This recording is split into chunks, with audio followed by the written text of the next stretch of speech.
A lot of these images were done by a really terrific artist called Rick Bowen. This was the first time I'd worked with him. And that's an interesting image, actually. That was Miller before we cast Laurence Fishburne, back when he was like a white Texan guy. Obviously that changed a lot. Rick Bowen is an artist I'd worked with for the first time on this picture, and then I've pretty much used him on every picture I've done since then. We've built up quite a good kind of creative relationship. And he did a lot of the very early design work with me for the look of the picture.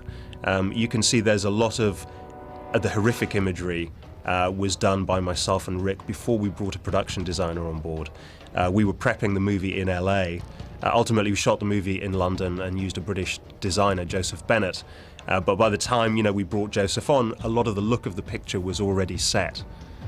And that was really work that Rick and I had done. So Rick had a huge amount of input into the look and the feel of the picture, the kind of horror imagery, and also the spaceship design as well.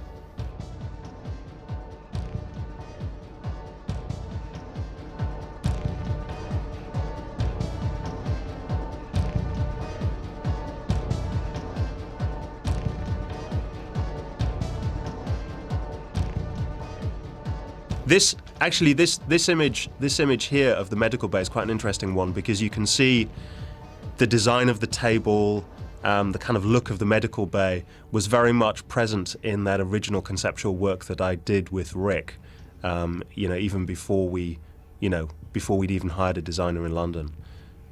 So Rick is a hugely talented guy, and really had just a massive influence on the look and the feel of the picture. He's a very sick man as well.